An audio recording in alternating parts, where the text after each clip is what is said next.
Hey, welcome back to the Cars Show. Wesley Outland here at Hickory, North Carolina. I am here with Kelly Carlton. He is the series director going on a decade for the Ultimate Southeast Super Late Model Series, as well as the founder, promoter, race director, director of operations of what is the SCDRA. Yeah, you're learning the alphabet, and it's all miscombobulated, but it stands for Sport Compact Dirt Racing Association, and it's a big part of what Kate Dillon does with Crate Insider. Yes. Kelly Carlton, good to have you here, bud.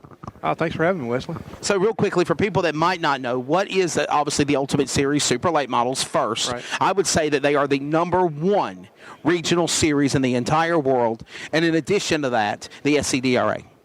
Yeah, we like to think so. You know, the Ultimate stuff, we've been doing it, for, like you said, for 10 years now, and worked real hard to try to give a good program for our fans and our racers, kind of balance that out. And I think we've done that. You know, Stan gave me all the tools to work with to make that into what it's become. And again, it's more a testament to the racers and the staff that we have that has really brought that to where it is. I'm just a lucky guy that gets to hold the steering wheel, so to speak. So real proud of that, and we're real proud to be here, and I hope folks will stop by our booth over there and see us over there. As far as the SCDRA stuff, it's something that happened really about 7 or 8 years ago. We got my good friend James Griffin, who owns Screven Motor Speedway. He had started this race where he was paying $5,000 to win for front-wheel drives. He wanted to try it. That first race, I think he had maybe 60 cars or something like that. But he said, "Man, I need some help with it. It's too hard, too much to deal with." And so that's kind of how it was born. We started doing it. Again, he started at $5,000, and this coming February we'll actually pay $17,000 to win for that race. Wow. And that's kind of how it was born. And these guys are such a great group of guys. And they talked about a guy, actually Bruce Denman, came to me and he said, "Man, if you ever started a touring series with these cars, you'd have so many guys following you that you do real well with it." So I kept having racetracks talk to me about it because it was kind of growing in popularity and people were hearing about it and that kind of thing. So Scott Childress was at Travelers Rest at that time, and he was the first to get a race outside of Screven, and it started ballooning from there. And I could probably do 20 races a year if I wanted to, but we choose to keep it around 10 to 12. Try to do race like once a month or so. And all of our races are at least $5,000 to win. Of course, we have the $17,000 in February. We also are partnered up with my friends up at the Dirt Racing Connection, DRC, up in Ohio. They have the King of the Compacts every year, and this year we got involved with them for King of the Compacts 11 up at Atomic Speedway. They paid $7,000 to win for it this year. One of our guys won it, John Wyndham, my points leader right now.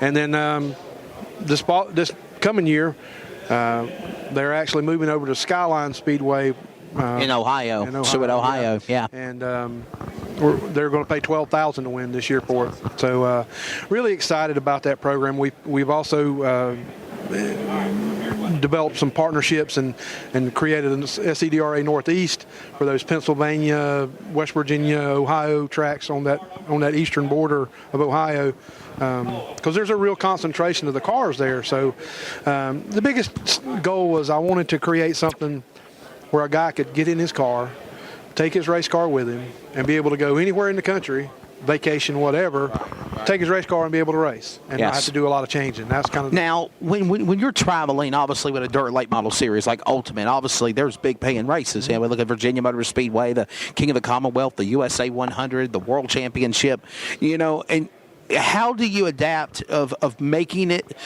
feasible for a grassroots driver in the SCDRA to travel, to go on the road, to make a run for a championship? You're looking at hotel, you're looking at lodging, you're looking at gas travel, food. How do you make it where it is you want to jump on board the bandwagon and travel with the series? Right.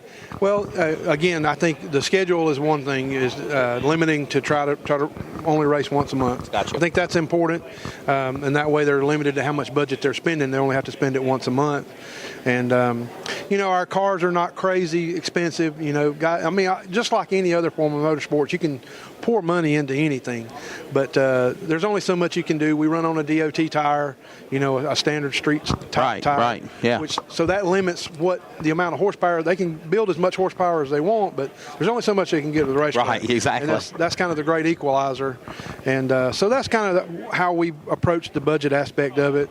And a lot of the guys that race with us actually only race our events. They don't race a lot of weekly shows. So we've kind of, I won't say we've started our own division or whatever, but a lot of the guys that race with us only race with us. They don't just race a lot of races. So, Andrew Smith, I talk about him a lot because he has won like 80 some odd thousand. Yeah, he's phenomenal. Yeah, and he's ran NASCAR before, the K&N series and stuff, and yeah, and asphalt late models and Legends cars. So he knows about the spending. Right. John Wyndham, who's really been on fire this year. He's won like 3 races. Is another one of those guys that understands the budget aspect of it. Right. He builds engines. Yes. And so I think we're in a good position. We try not to, we try to do things to be smart and keep limited where we can. Yeah. Again, I think I'll never change tires. I've had race tire companies come to us and offer sponsorships and things like that, and I just don't think that's good for our program. So let's change subjects here. You've for many, many years been a part of PRI. I have as well. Indianapolis, down in Orlando, and the car show. With everything we've dealt with this 2020 season, what do you think of what the car show has become? Well, I appreciate very much that Kate and Jimmy put this together to create an environment where you can at least have some of your folks come in. This is the only trade show or show where we're going to get to see a lot of the people we wouldn't necessarily see otherwise. This is an opportunity for me to see some of my sponsor folks and then some of the drivers as well. And we get to unveil a little stuff here. I posted our new schedule here, and same for both series. And it's really a good program. I appreciate the hard work that everybody's put into it. It's like I said, it gives me an opportunity to showcase our program. My nephew, I encouraged him to do a booth over here just because I thought it was very important to his new business to get out and have these customers see his new product. So I think it's a great idea, and I appreciate what they've done. Well, you're truly an ambassador to the motorsports industry for as much as you've done. So definitely we do appreciate him being here. Kelly Carlton, of course, you can follow. Where can they follow Ultimate Supers and the SCDRA? SCDRA.net. We're on all the socials on SCDRA as well as Ultimate Supers. So just follow us there and give us a like if you haven't already. It's going to be a fun time in 2021 for everybody that's endured 2020 for sure. Kelly Carlton, and remember, don't forget, coming up in February, the Winter Freeze, $17,000 to win SCDRA for these front-wheel drive cars. You do not want to miss it. For Kelly Carlton, I'm Wesley Outland here from the Car Show in Hickory, North Carolina.